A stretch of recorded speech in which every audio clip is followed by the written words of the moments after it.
Welcome to my video series covering the stories of classic Doctor Who. We reached the third story of the first season with The Edge of Destruction.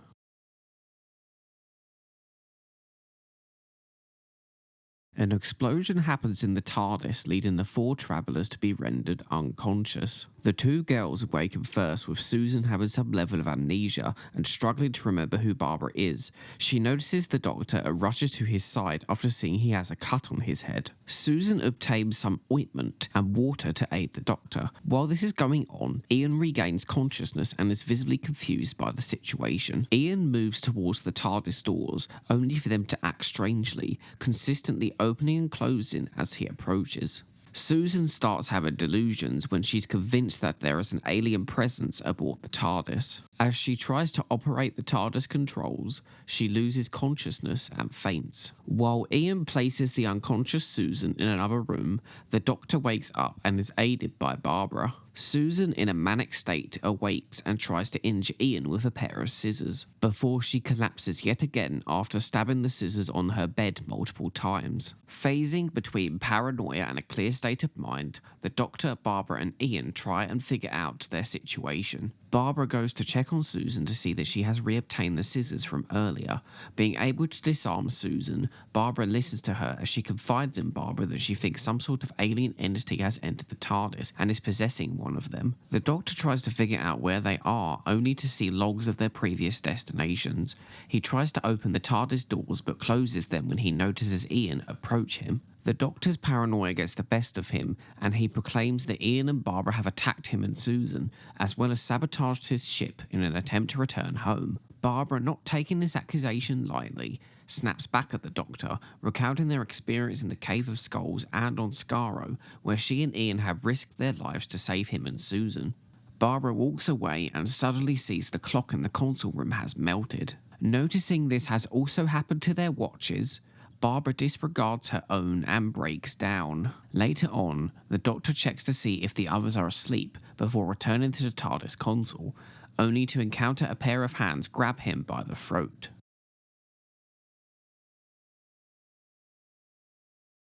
Ian, seemingly under some kind of possession, is trying to stop the Doctor from operating the controls. Ian suddenly recognises the Doctor and collapses. Barbara enters and is again accused by the Doctor of sabotage. She again tries to reason with him, but then Susan comes into the argument and sides with her grandfather. Susan's allegiance switches, however, when the Doctor threatens to throw the two school teachers out of the TARDIS. The TARDIS's fault locator alerts the Doctor, who gains some sanity and admits he was incorrect with his accusations, and exclaims that the four of them must work together to get out of their predicament. Suddenly, the Doctor realises the heart of the TARDIS underneath the console is trying to break free. Barbara is the one to figure out the problem when she notices that it's the TARDIS itself trying to tell them there is a problem, noticing the scanner and deducing that the TARDIS is saving them by refusing to explode.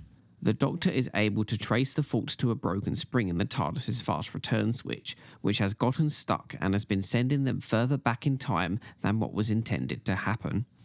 After fixing the issue, the TARDIS returns to normal, and the Doctor apologises to Ian. Barbara is still hurt by the Doctor's accusations, with the Doctor going to apologise to Barbara, who accepts his apology after they have a little conversation about what transpired. The TARDIS has landed in a snowy environment.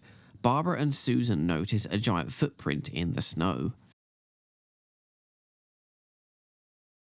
Being the third Doctor Who story in the original show, The Edge of Destruction was given the production code of the letter C. This story was written by the then current story/script editor David Whitaker and was split between two directors, with Richard Martin directing episode 1 and Frank Cox directing episode 2. The Edge of Destruction continued Verity Lambert's role as producer. This story essentially acts as a two-part bottle serial, not having any secondary cast, with only the four main cast members being featured. The two episodes were released on the then called BBC TV with the following dates. Episode 1, 8th of February 1964, and Episode 2, the 15th of February 1964.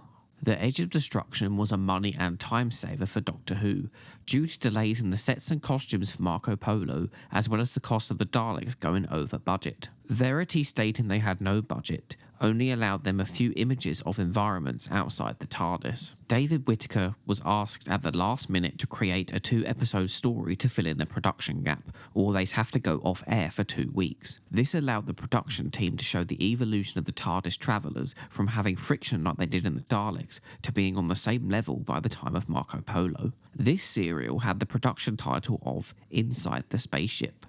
Friday the 17th of January 1964 saw The Edge of Destruction, aka Episode 1 of Inside the Spaceship, recorded. The 24th of January saw The Brink of Disaster recorded, the second episode of the serial. The sequences with scissors got the show into trouble due to the potential of children imitating them, with Verity Lambert reflecting on these sequences as a mistake. The planet Quinis of the Fourth Universe is mentioned. This is a story that would be told many years later within a Big Finish Companion Chronicles audio adventure, with Carol Ann Ford reprising her role as Susan. This mention is the first example that Doctor Who gave of the Doctor and Susan having been to places before we first saw them pre an unearthly child, and had an adventure that nearly lost them the TARDIS, being the first point in the show that could make the viewers question how long have these characters been travelling for. There is a moment in The Brink of Disaster where you can clearly see Fast Return Switch written with felt tip pen. According to Verity in the Making of documentary, this was most likely there for Hartnell to remember where it was, and would have been removed via CGI if the show had been produced in modern times. This story is one of the few stories throughout classic Doctor Who to be released in only 2 parts, with this practice only being repeated once more in the 60s within the following season, once in the 70s with season 12, and then 1 story per season for seasons 19, 20 and 21. However, for 1 story in season 21 and the whole of season 22, the production team decided to change the runtime per episode, doubling it from the standard classic Doctor Who episode runtime of 22 to 25 minutes per episode to 45 to 50 minutes, essentially making stories that amount to 4 episodes in the 60s only amount to 2 episodes. This practice, however, was dropped for the trial of the Time Lord version of season 23 after the show went on hiatus for 18 months when the BBC unofficially cancelled the show during the airing of season 22. This runtime would eventually be reinstated for the show's revival in 2005, where it took on a more singular episode, faster paced story approach, besides some scattered 2-part stories throughout each series.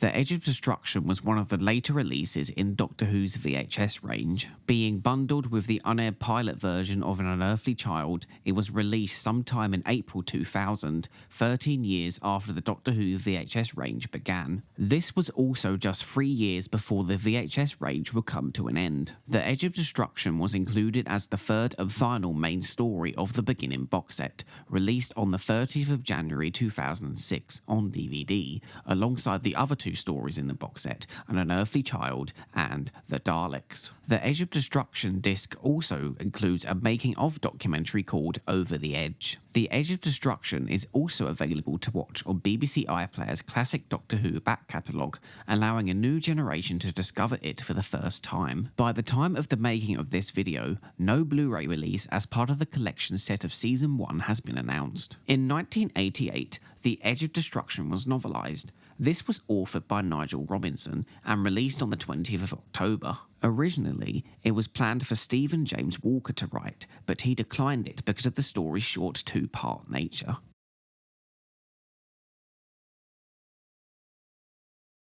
As with previous serials, the Edge of Destruction's 2-inch quad master tapes don't exist, but also like the previous, we thankfully have 16mm telerecordings of the story to allow us to watch it today. Like with the Daleks, some of the story only exists in half of its resolution via suppressed film recordings, though unlike the Daleks, it's not an entire 2 episodes of footage, it is only the final 5 minutes of episode 2, The Brink of Disaster, with the rest of the episode being available in its full original resolution via stored film recordings.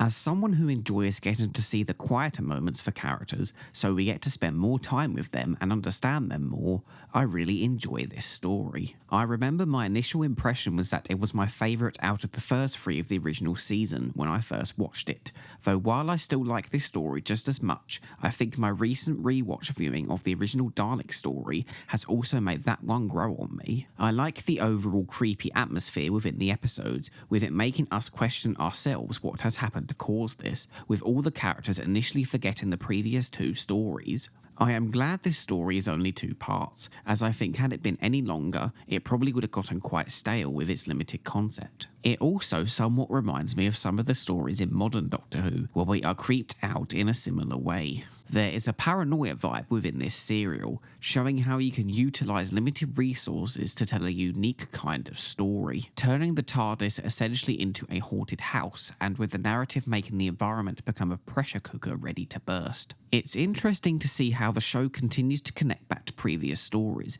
continuing to show early Doctor Who serialised format, and making it a better experience for the viewer to have watched those stories before, having seen these characters through those previous situations firsthand.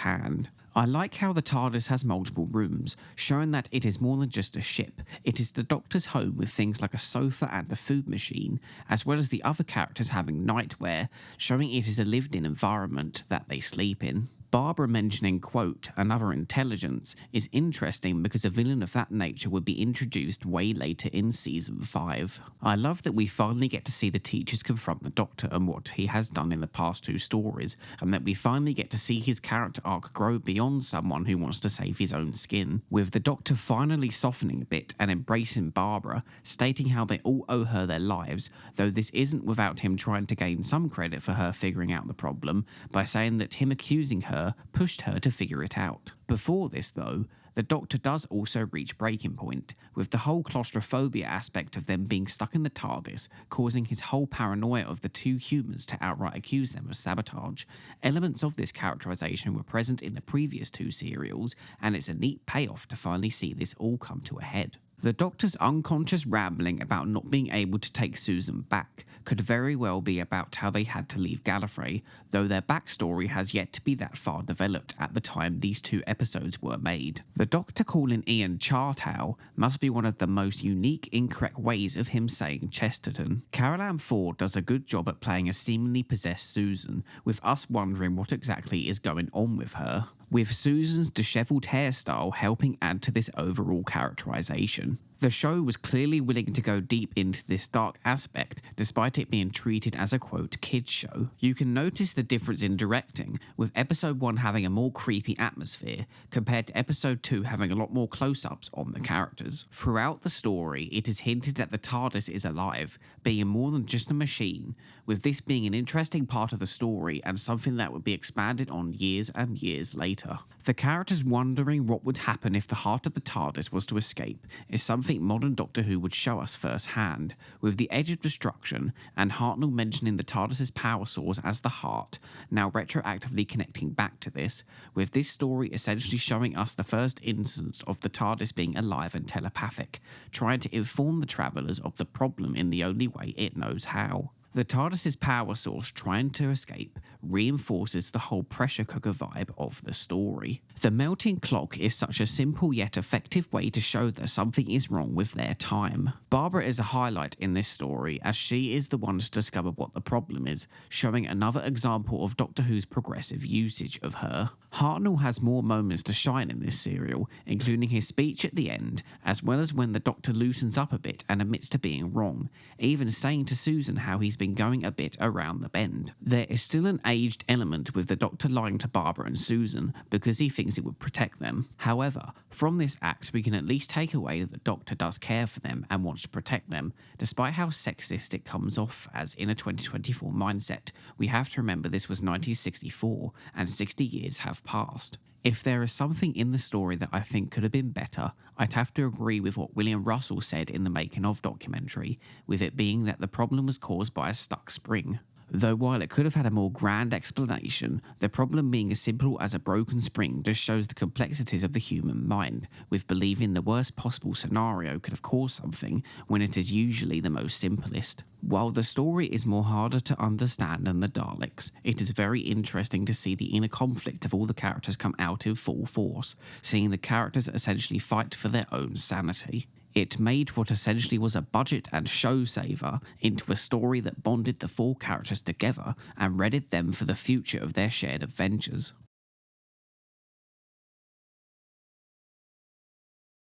I now have an active channel membership available. This will grant you exclusive perks like emojis in the comments, usernames listed in my outros, and updates to what's coming next posted exclusively for members in the community tab.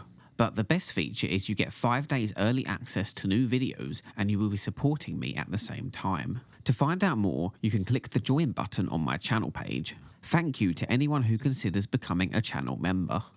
Thank you for watching. Please see the video description below for interesting links, sources and credits. And if you enjoyed the video, please like, subscribe and comment. Until the next time, goodbye.